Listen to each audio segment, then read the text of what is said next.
I would absolutely advise them to start on LinkedIn. Okay. And whether you have a service business or a product-based business, there is so much opportunity to build your personal brand and the brand for your business on LinkedIn.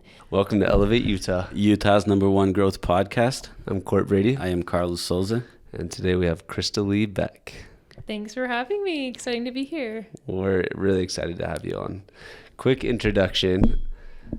I just love this, so I'm going to start with it. 10 years ago, you were a flight attendant. Today, you own multiple companies doing millions of dollars in revenue, and you're an investor and leader of organizations. Like, you're just a rock star. We've known each other for a couple of years, and we're going to get all into it. So we're going to talk about your story. You have a bachelor's from BYU in public relations and communications and a master's degree in professional communications. Then you went on to, you've written books, you've been in the writing space for your entire career. You took the leap 8 years ago to go and start multiple organizations. One of those is Mama Ladder, which is the intersection of moms and entrepreneurship. Yep. And the other is Comma Copywriters, where you help businesses leverage language and content to grow their business and their brand. And you're also an investor in another company. What's the name of that company? Convoy Ventures. My husband and I are limited partners. That's amazing. So we're going to talk about your story, how you built that, and then we're going to go deep. And for all the listeners, they're going to get a master class on how to leverage language to grow their business. So that'll be the last half of the podcast. Sweet. Crystalee, thanks so much for being on. We're really amped. First question for you was, did you come out of the womb with a pencil in your hand, ready to write? Writing content. You know, as a very small child, like before I went to kindergarten, I was giving myself like writing assignments. So I have these little notebooks. I have a Little Mermaid spiral bound notebook where I would get books and I would copy down the words, and I didn't even know what they meant, but I have always loved words. I was like 4 years old doing that. So I've always loved books and writing and stories, and it's been a big part of who I am and my development. Did you write books as a kid? I did. Actually, I wrote them on just little like copy paper, and then I'd staple them together, and I made little library cards for my family to check them out. So yes, pencil in hand when you came into this world. That's amazing. And were you always an entrepreneur? I have an entrepreneurial father. It's funny, when I was interviewed in high school for a local magazine, they had asked me, like, what is your future? What do you want to do in your future? And I had said, like, I could see myself working part-time, and I said possibly with my own business. So I think like there were some ideas that I could start my own business, but it was never like a set thing that I planned to do in my life. And I'm really glad it's worked out that way. But I would say that I've always been pretty fiercely independent. Like I like to do things my own way, and I've always been very creative. So, yeah. When you decided to go to college, was it easy to connect the dots, and was it really clear what you wanted to do, or it only connected later? Because I had a recent experience where a friend of mine, we reconnected after 10 years, and I told him that I worked in sales, and he was like, yeah, of course, you've always been a salesman ever since you were a kid. And I was like, but I only connected that a few years ago. How about for you? When did you connect those dots and, okay, this is what I want to study and do? Yeah, so I knew I wanted to do something in communication, and they had a few different emphasis options. So at first I thought advertising, and the first couple of classes that I took, I thought it was interesting, but I just gravitated more to public relations. So I knew it needed to be something with words and leadership and communicating with people. But I think I knew by like my second year in college that I wanted to do public relations, which I don't actually do now in my business, but I knew it needed to be something with words. Nice. And now walk us through your decision to become a flight attendant, and then what brought you back to words and to content. Well, I never actually left words. So when I graduated in from college. It was April of 2008, which was a big recession.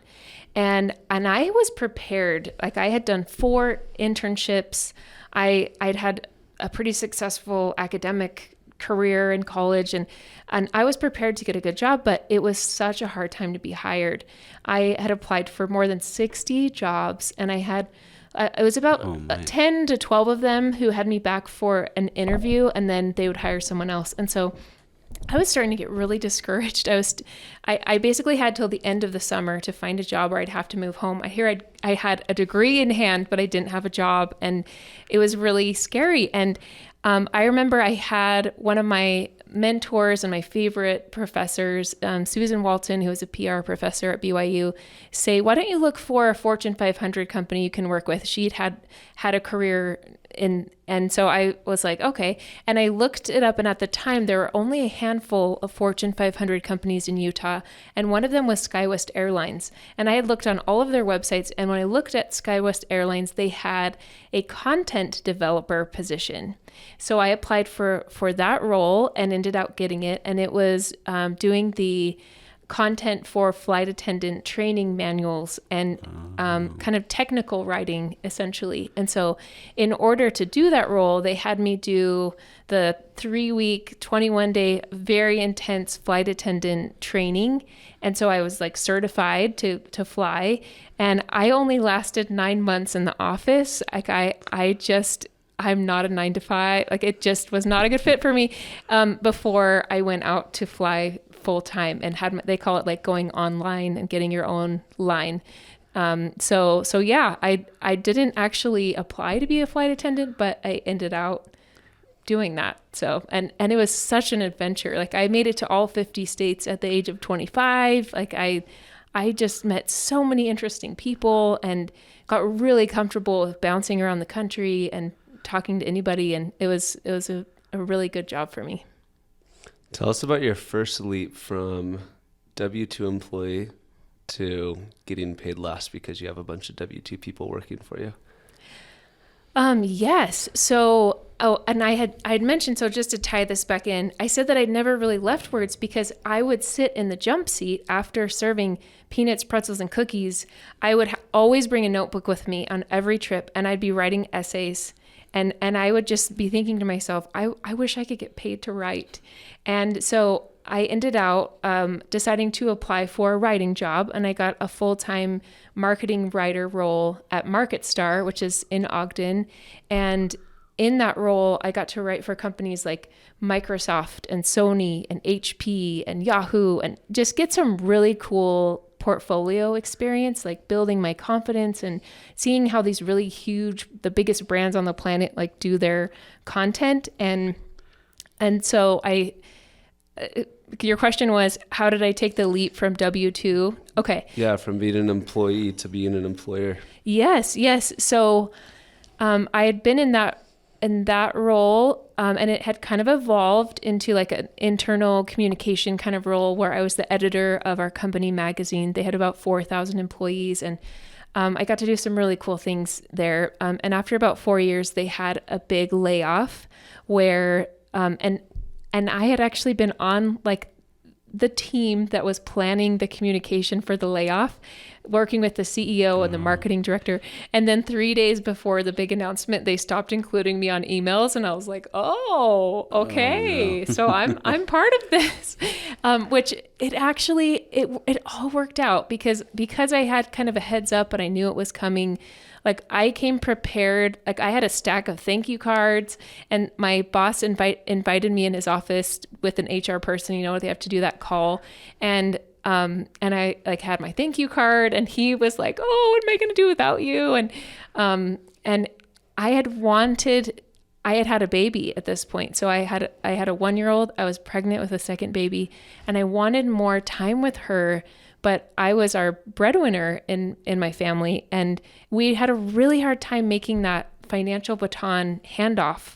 Like, for me, because the plan was like have a baby, then my husband go get a job, and that just didn't quite work out that way for us. And so, anyways, I got laid off, and then I was thrilled because I'm like, yes, it's his turn, and I'll have my second baby, and I knew I would need something professional. I always knew that, but I didn't want the burden of like making money to be on me in my marriage. And so I had my second baby, and when he was 6 months old, my husband still didn't have a job yet. And there were several reasons for that. But basically, we'd lived on my unemployment for 6 months, and he still didn't have a job. And so I kind of got to this point where I just decided, you know what?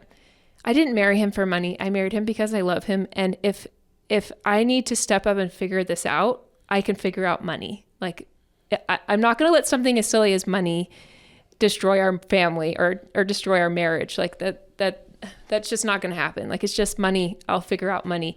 But I still was very much in like the W-2 mindset of earning money. And so I would say the first year that I was in business, and I got a business license, and that day I wrote down, I'm going to build $1 million business, because I didn't want to have to worry about it ever again. I'm like, and it was this like blood promise with myself almost. Like, it was so deep, like there was no turning back for me. I'm like, this is it. Like, I'm going to figure this out, whatever it takes. I'm going to figure it out so that we have enough money that we don't have to worry about money again.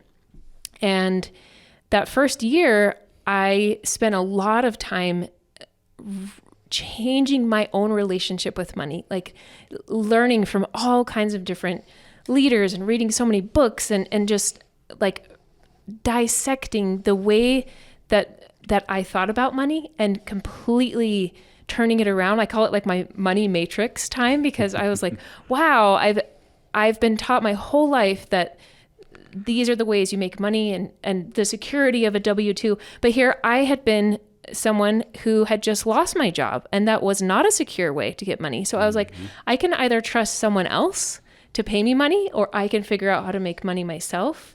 And if I have to choose between trusting them and trusting me, I'm going to trust me. That is awesome.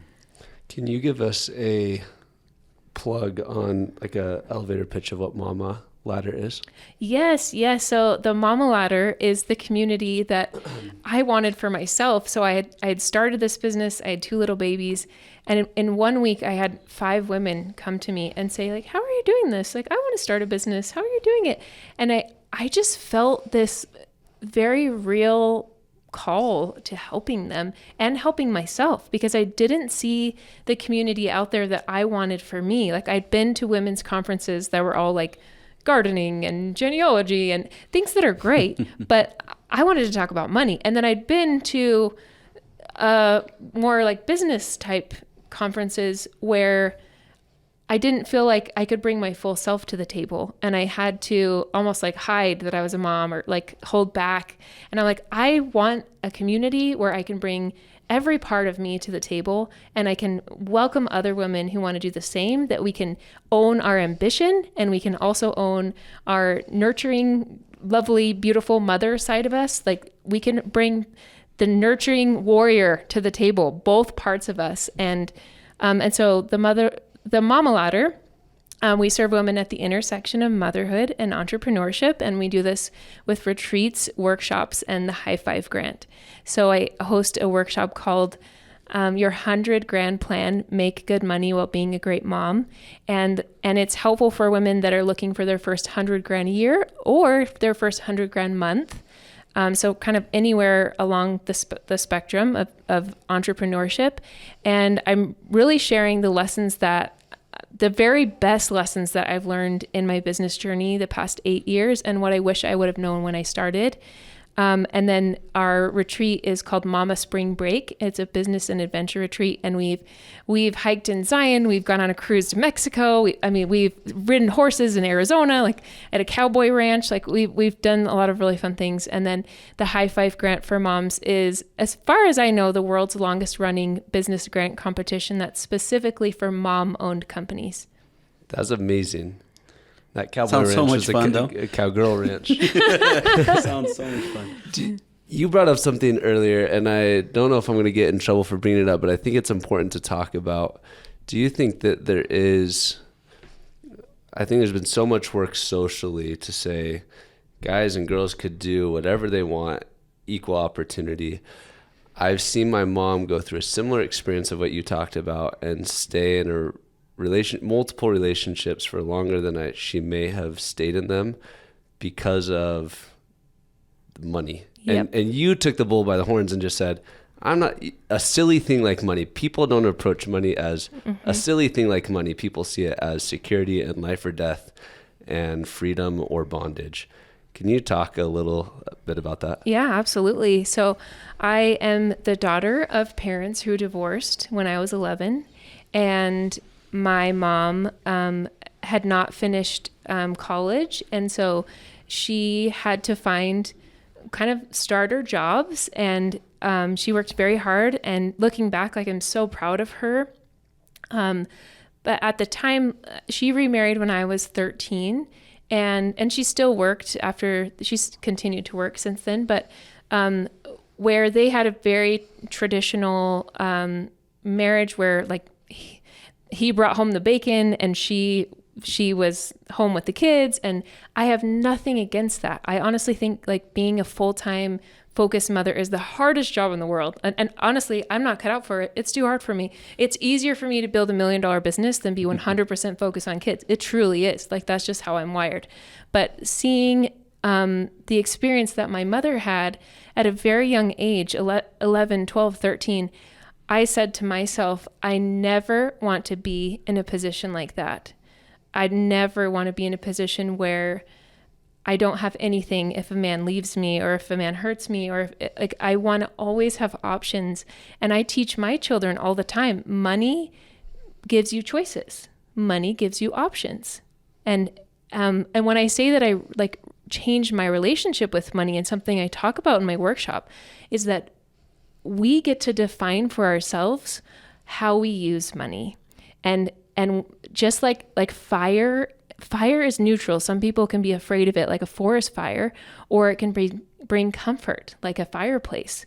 And money is the same kind of thing, where it's all in how you use it. And for me, in that money matrix time, I learned that money is power to do good. And I learned from my mentor, Alan Hall, like, because money can help you do good, why not have as much of it as possible so that you can do as much good as possible? And that shift for me, instead of coming from a place of pain around money or scarcity or fear, it's more abundant and it's more exciting and it's very generous. Like, I'm able to give so much more than I could ever give in the past. I mean, where I can give now, like what I used to make in a salary in the past. And that it's so exciting that I can give that much and give to causes that I believe in. Like, money is exciting. And I've changed the way I feel about it, that I think about it. And because of that, more of it comes to me. What's the most powerful first step that somebody that is in the mindset rut of, I just don't do money, like, it's not my thing, this person's taking care of it forever, I don't know how to create it, I don't understand how it works and how it flows, so I'm just going to find other people who can? What's the most powerful first step that they can take to be liberated from that thought? I would invite them to ask themselves a lot of why questions, like, why do I think this about money? And also, like, where did this come from? Like, is this a belief that serves me? Like, question those kind of thoughts. Like, if you're thinking money's too hard, or I can't do it, or someone else is smarter than me, like, question that. Like, everyone can figure out money. I mean, I teach my kids about money all the time. They're 2 to 10. And it's, if you can do basic math, like basic addition, you can do money. You can figure out money. Like, it's really not that complicated. Crystalee doesn't have any subtraction, just addition. Yeah, just addition. We're only adding around here. No scarcity. You need some subtraction. I mean, there is expenses in life, but there are expenses. But yeah. Crystalee, I'm a firm believer of what you said, that money is power to do good. Corey and I have talked about it quite a bit, and you also said something that I'm a firm believer. You said, if that is the purpose why I'm making money, money comes to me. Mm-hmm. why do you think that happens? Can you just expand on that a little bit?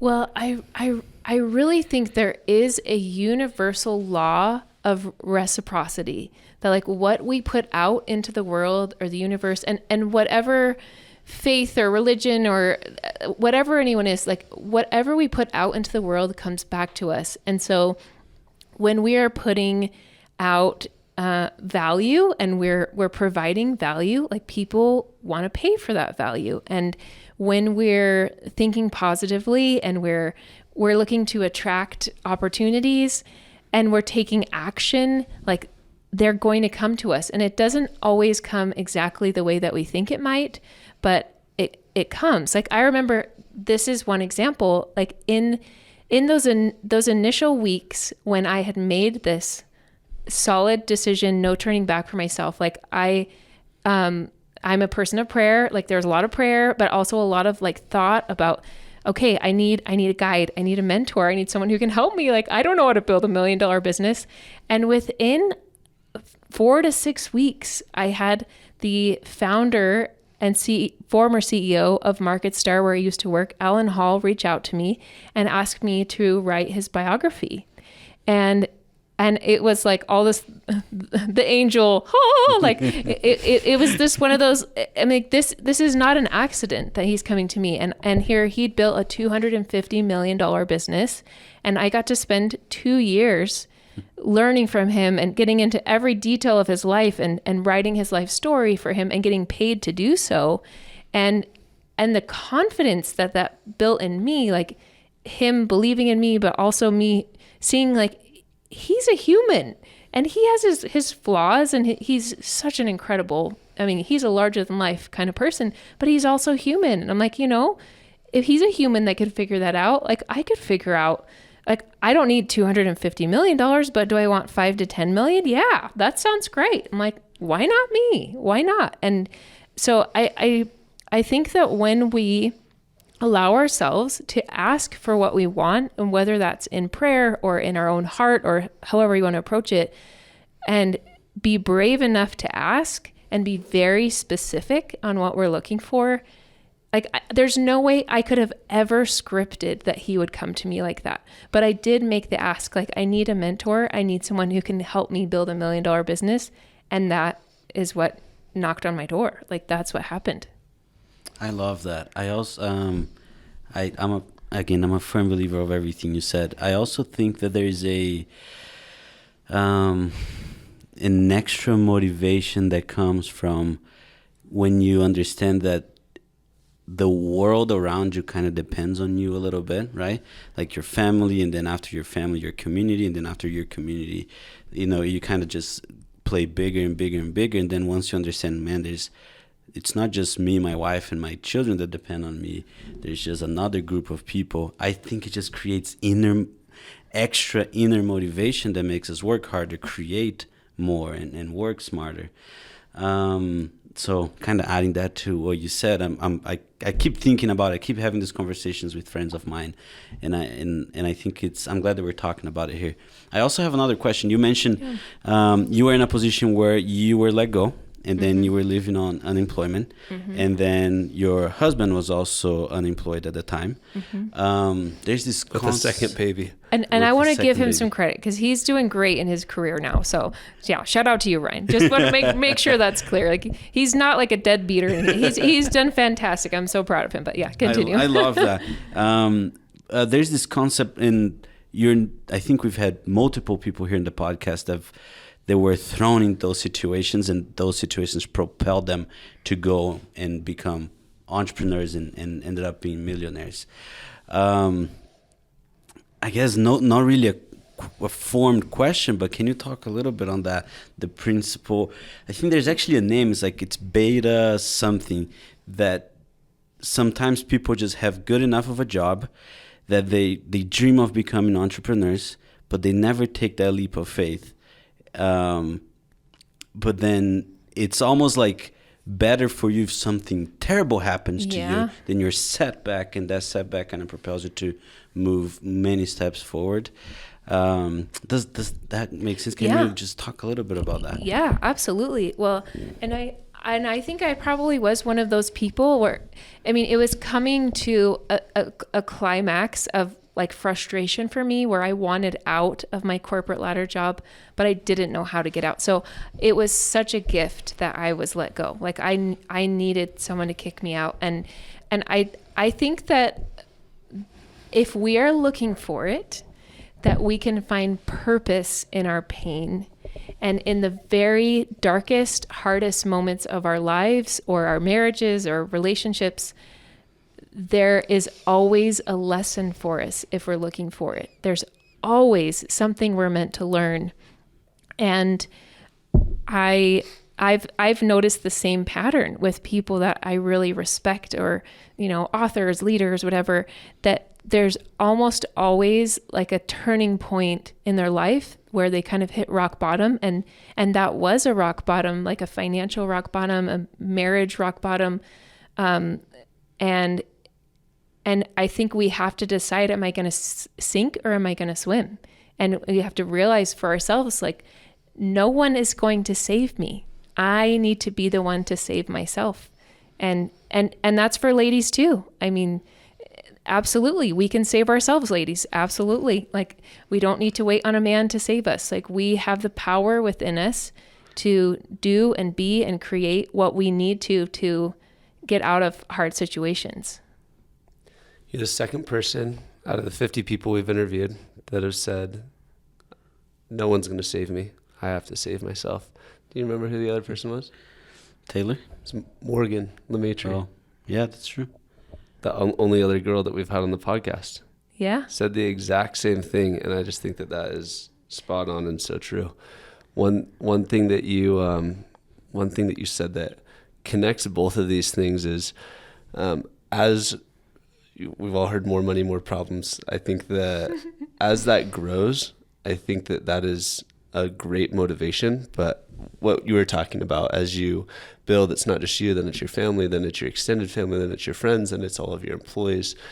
I think it's really easy to see all of those new responsibilities as blessings at first, but then burdens later on, because it adds so much stress. But what you said is that there's purpose in all of this suffering. And I think the same thing can be true, that we can go from all these blessings that we've perceived that turn into burdens, and we can pivot our frame and say these burdens are actually blessings, and what that does to us in getting us to treat them as blessings instead of burdens, I think is powerful. Question for you, Crystalee. Did you ever have a moment where you're like, what am I doing? Why did I ever start my own company? I wish I would have just stayed with a Fortune 500 company. You know, it's funny. I didn't have that moment until this year, like year 8. Like the whole time I was just like, eyes on the prize, like very, very focused. And at the beginning of 2024, I had like a 2-month, I tend to have seasonal depression in the winter in Utah. It really, I'm an Arizona girl. I like the sunshine. And I've noticed the past several years that right around Valentine's Day, I'm just feeling really low. And it has nothing to do with Valentine's Day. It's just, I haven't been getting enough vitamin D or whatever. And this year, I really did have like a 6 to 8 week stretch where I was very seriously questioning myself and doubting myself and like, this is too hard. And it had come, a lot of it had been because we'd had profitable year after profitable year, 5-6 years in a row. And then last year was not a profitable year. And that really hurt. And I really questioned myself, like, what am I doing? This year is, but last year wasn't. And so to find that out in January and just I felt like such an idiot. And I just felt so foolish. And so I really definitely, it's not that I ever wanted to like get a job or anything, but I just was like, am I cut out for this? Like now I'm playing a much bigger game than when I started. I mean, now like I'm paying more every month in like paying my people than I made in a year in my former job. Like it's much bigger numbers. So there's a lot more at stake. And I think I kind of freaked out a little bit, but then literally like the sun came up and like it hit March and I went on mama spring break. with my girls, and I was like, okay, I can do this. I can do this. And I came home from Mama's spring break and I felt a lot better. And a lot of it was the weather, but it was also a definite like check myself moment. Like, am I cut out for this? Is this too much for me? So I feel like we often don't talk about it. And I'm so glad you brought it up. Year 7 was not profitable after so many years of success and profitability. And we as human beings, we fall into this trap of like a basketball player. Like you make a 3-point shot, and then everyone just thinks they're going to make the next one and the next one. And you, us as human beings, the same thing. You kind of just think that always you're just going to keep getting it right and it's going to continue to go up. We just think that everything just is always going to get better, right? And there's one of those years. What advice do you tell on can you give entrepreneurs to manage those expectations and navigate, like, just to manage those expectations that there might be and there will likely be hard years? Yeah, I've had to tell myself that it is absolutely okay to have building years, and that's really what I see last year to be. Like I had made a full-time hire, like I had more expenses, and we were higher in revenue, but profitability is really where it's at, even though revenue is what gets all the glam and the attention. But I just have to think of it as a building year, and I really try to approach business with like a science, even though I'm more of a creative, but like with the scientist approach of like, this is an experiment, and to try things that may or may not work. Like I was taking it very personally the first couple months of this year, but I had to get to a point where I had stepped back enough, went on my cruise to Mexico, that I was like, I can't hit it out of the park every time. I am human. I'm going to make mistakes, and I'm not going to get it right every time. And that has to be okay. And all that I can do is learn from this and let this be a mistake that teaches me so that I don't make those same mistakes again. And I've made some significant changes into how we do finances and who I trust with finances. And it's been a big shift in how I'm leading the company this year. And honestly, I think I beat myself up over it longer than I needed to. But I'm still learning not to do that quite so severely. So I'm like, it's okay to be disappointed. It's okay to be upset, but I don't want to take weeks on it. I'd rather take a day or two and then move on. So I remember walking the hall in the Delta Center with you in February of this year. Yeah. At that Jazz game. Yeah. You had to get your 5 miles in. Yeah. Whatever it was, we walking back and forth. Yes. 10,000 steps. Yes. I really do get really depressed in the winter. And I set this goal. I was like, I just need to keep moving my body. I just need to keep walking. I need to so 10,000 steps a day. That was right during that time where I was I'm like, okay, if I can't keep my business profitable, then at least I can walk 10,000 steps a day. Like that's something I can do. It's such a good reminder for me, because we were in a room with everyone else in that room owned a business that was doing $1 million at least in revenue. Yeah. And to realize everyone is either going through something, just went through something, or is about to go through something really hard. And just have my empathetic hat on more often, because I had no idea you were going through something hard. Well, and you were so kind to take the time to walk with me, so thank you. Can you give us, can we pivot to, yes. I want the master class. Oh, yeah. This has been amazing.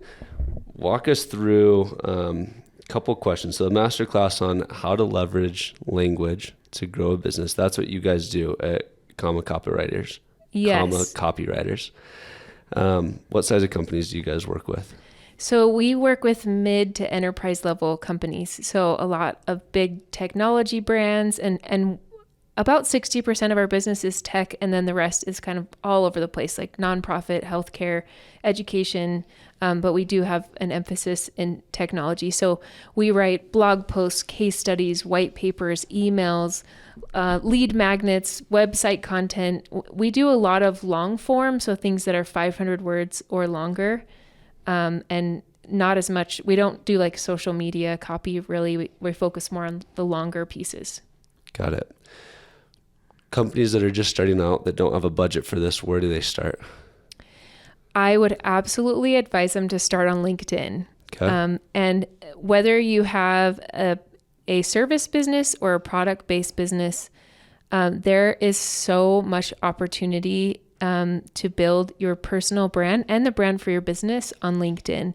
And if you are a B2C company, so say you're an e-commerce brand, you still need to have relationships with other businesses. And so at this point, I mean, now we're almost 9 years in, we're 9 years in early next year. We have been writing weekly blog posts at Comma since 2019. So for 5 years.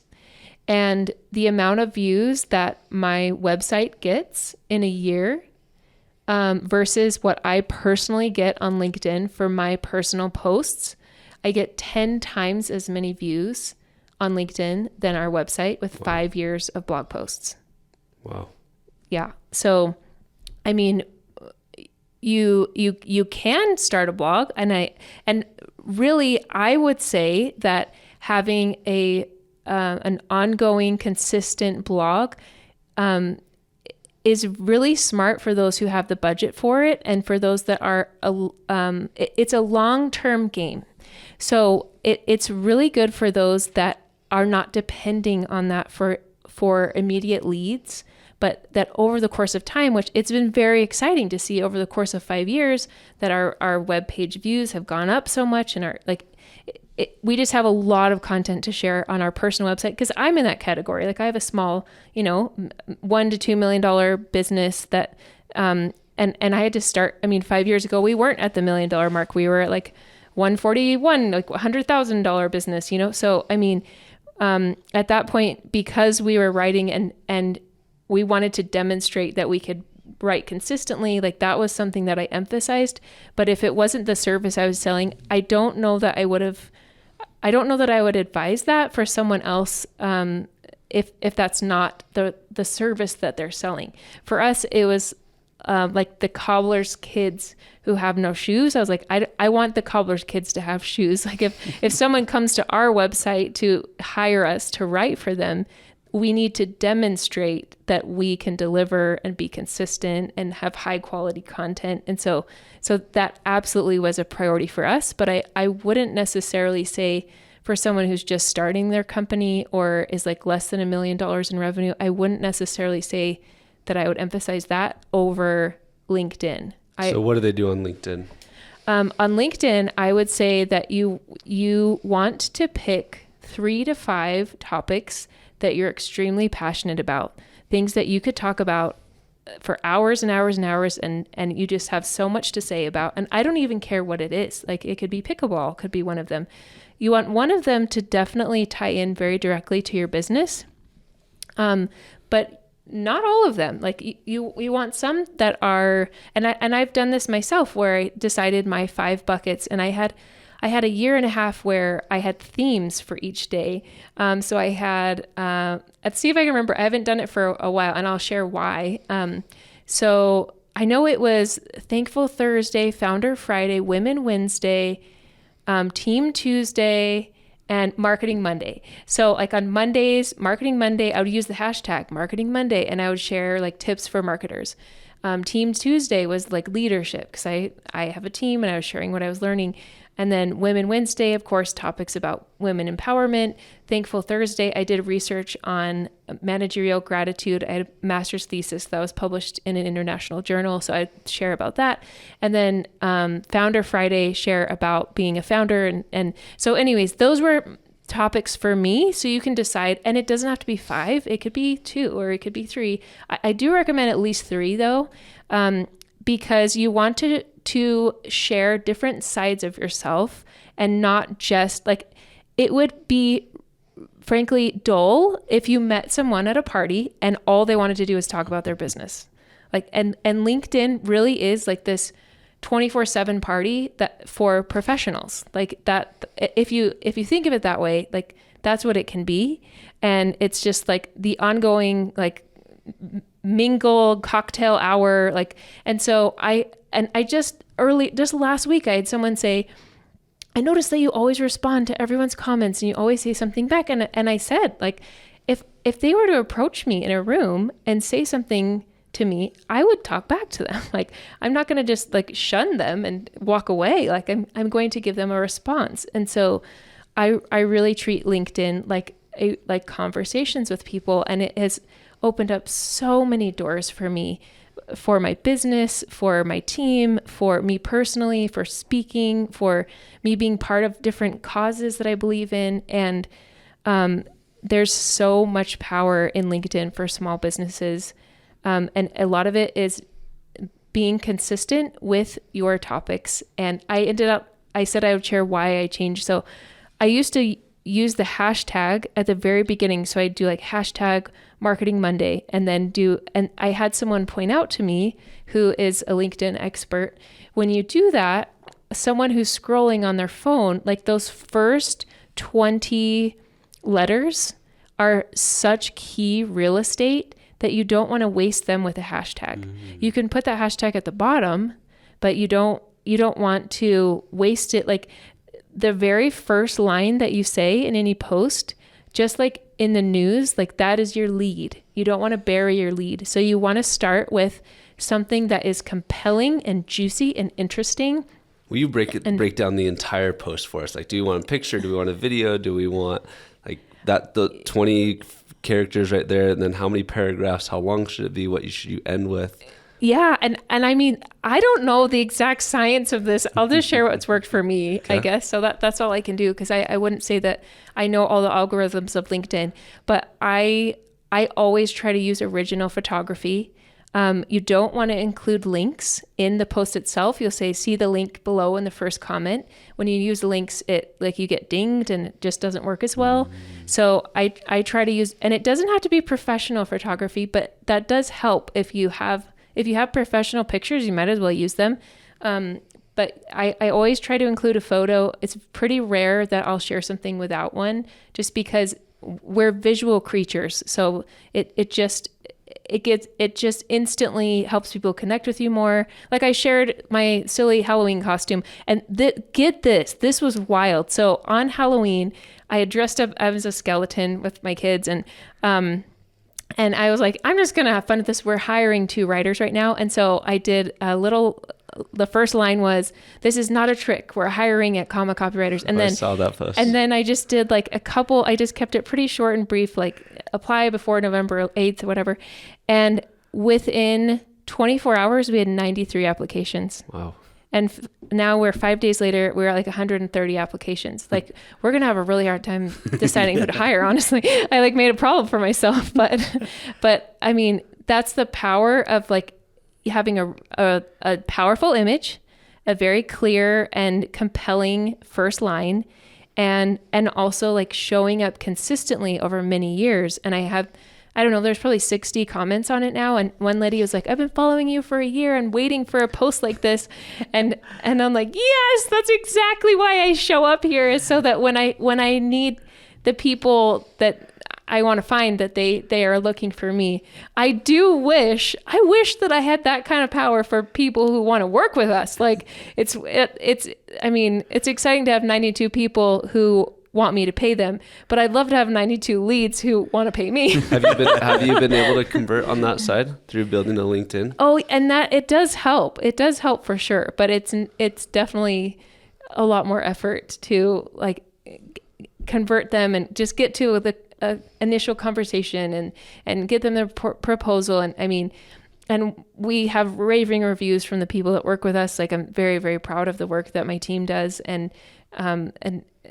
But it's more effort to find potential clients than it is potential writers. Can we go through that funnel? So people have all of this copy that they're putting out there. How do they convert that to revenue? Yeah. So I would say you need to be really clear on your process, your sales process. So in my business, our goal is always to have a conversation. And in someone else's business, maybe it's to have a demo, or maybe it's to have a meeting of some kind. It really depends on the business itself, but you need to be really clear and have very clear KPIs around what is it that we want our ideal potential client to do. Do we want them to go get on our email list? Do we want them, which that's another strategy. Do we want them to subscribe to our podcast? Like, what is it that we want most? And so rarely, it's probably every 10 posts that I do, I will say directly what I want people to do. And I'll say, if you're looking for content, I'm happy to talk. I love to let's have a conversation. And I don't do it very often, but when I do bring that up, it feels very comfortable and not like awkward or forced or salesy, because people feel like they have seen enough of me. They see I'm a real human, and I'm not just going to like bat them over the head to sell them something they don't need. And so I guess for anyone else who is in the small business arena like me, so much action happens in the DMs, like even on LinkedIn, like it's just true. Like I just had someone on the day before Halloween reach out to me, and he's a pretty big deal in the Silicon Slopes world. And he was like, hey, we need to have this writing project done. Can you get me a proposal by tomorrow? Which he even said himself, I'm like, sorry, I'm not giving you much time for this, but he didn't even email me. He just did a DM. And that was on LinkedIn. So me paying attention, I'm like, yes, I'll get this to you. And I wasn't able to get it to him early the morning after Halloween, but I did get it to him the next day. And so the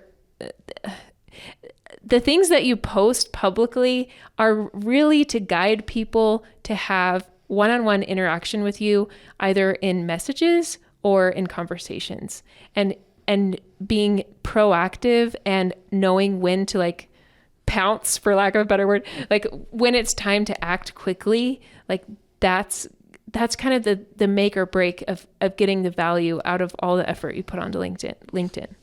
Does it ever get to a point where does the company ever get to a point where it's better for the company page to start posting instead of the people that work in that company? Well, and that I would say is one of my own weaknesses. Like a weakness of my own company is that my LinkedIn is such a big driver of business for us. It's not the only. It's one of several lead sources, but I would say that people like to buy from people more than they like to buy from companies. And there are, the huge brands, the Nikes, the people trust the brand. But for most of us that are in the small business arena, people are looking for those that they feel a connection to or feel like they can trust or that has a good reputation. And so we do post on our company page, but I don't expect anything from it. And I honestly don't even expect anything from my own posts. Like I'm showing up and doing the best I can to offer value. And I don't expect anything. Like I've said that before in there. I'm like, I don't have a magic formula. I'm just consistently showing up. And if people like it, great. If they don't, that's fine. But I really think being consistent, knowing yourself, and consistently talking about topics that matter to you, the people who also care about those topics will resonate with them. That makes a lot of sense. I have another question I go on LinkedIn and I see a lot of ChatGPT created posts, and I can just, from a mile away, you can just tell I don't even go and read it. How should people leverage AI to create content instead of just outsource it? Yeah. Oh, that's the $1 billion question right there. Like everyone's trying to. It's interesting. Like the beginning of 2023, when there was like such a frenzy over ChatGPT, it was like a little paralyzing for me. It was like a little scary. But I've really learned, like you, that AI does not have soul. It just doesn't, and it will continue to get better and better over time with more iterations. But the thing is, just like a calculator will just sit there until a human comes along and tells it what to do, AI is the same way. And there will always need to be a human on both sides of the box of, so if AI is the box, there has to be a human that prompts it, and then there has to be a human on the other side that edits and polishes before publishing. And some people just like copy paste, like publish, and that's a mistake. Like you don't want to do that. I think there's plenty of opportunity to use AI in really smart ways and strategically. I think it's fantastic at summaries. Like you can put in something you've written yourself that's say 1,000 words long and say, give me a 1-sentence summary of this. It's really, really good at that. It's really good at very short little quippy, like 5-word tagline kind of things. It's very good at that. But it's not good at telling personal stories. It's not good at sharing like the nuances of her human personality. I went to this marketing content AI workshop thing, and I don't know the exact terms, but basically there's this AI expert, and he showed that I just want to give a quick visual here, that basically the difference between AI and human writing in terms of kind of quantifying what makes it different. He showed this chart where it was like AI is going to use the most likely collection of words. Like it just has this algorithm where it just kind of goes just kind of in a straight line almost of like what you would expect. So but when a human writes, all of a sudden there'll be whoop, this like kind of crazy spike where you're like, whoa, like, and your brain can sense like, I wasn't expecting that word. Like poof, right. Like it just came out of nowhere. And when I say it's very vanilla without a human touch. So you can use AI, but you need to give it some pizzazz, like give it some of your own personality. And it's a great starting place. And I think there's plenty of uses for it, but if you want it to represent you as a human, it can't do that because it's not human and it's not you. I love it. As I've thought about AI and the content, I want people's souls, like you said. Like I don't just, if I want information, then yeah, I'll go ask ChatGPT or watch a YouTube, like a how-to video. But I want to follow people's. It's the same reason people listen to a podcast. Like there's nothing that was said today by any of the three of us that isn't free information that someone can get so much quicker than listening to a 1-hour podcast. But they want to know about Crystalee. Like they want to see the story and, oh my gosh, how did she go from where she was to where she is now, and where is she going to be in another 10 years? And I want to know that story, and you can't get that from AI. Yeah, exactly. One more well, I have 2 more questions. Good. At what point does a company get to when they should start thinking about working with comma? So our ideal clients are companies. I'll just tell you, because we've worked on this a lot this year, actually, our ICP, like our ideal client profile, are companies that have 1,000 employees and are at like $200 million in revenue and above. And the reason for that is, and there's lots of great content shops out there that can help people that aren't there, because that's very advanced, obviously. But that's ideal for us because at that size, they're not big enough to be like a $1 billion Microsoft company that has a team of 50 people or 180 people or whatever. They usually have a very lean, small team where they've got 2 to 5 people, and they just don't have the bandwidth to do all the writing. So their team is focused more on the strategy and on putting the plan together, and they need humans to help with execution. And that's where we're a really good fit. And we have worked with people at all sizes of companies over the years. Like we've worked with the solopreneur all the way up to Facebook. Like they've been a client of ours. Like, and the sweet spot for us really is not the $1 billion Facebooks, which, by the way, they weren't that easy of a client. Like there's just so many layers to those huge businesses that even getting like a contract signed, like it's just complicated. So the real sweet spot for us are those like mid-level to enterprise that are wanting to grow. But yeah, I've already explained it. So perfect. Last question. Well, we got to figure out how to get to 1,000 employees. Last question is, if you could sit across from an earlier version of Crystalee and give her one piece of advice, what, or a couple pieces, I don't want to narrow you down too much, but what version of Crystalee, what age would you sit across from, and what would you say? I love this question. And I have a very dear relationship with younger me and older me. I'm going to say, just because I just barely read my 11-year-old journal with my 10-year-old daughter, like it was so tender to like sit down with her and have her read it in her own words. That was the age when my parents divorced, and that was such a hard time for me as a young girl. And reading my journal with her was the kind of the closest I could get to be able to, and here I got to like, and I even told her, I'm like, I can't hug that 11-year-old Crystalee, but I can hug you. So I hugged her. I wish that I could tell her, like, your life's going to turn out great and you get to create your life. It's nobody else gets to tell you what your life will look like. And you don't have to be like your parents or anyone else. Like, you get to create that for yourself. And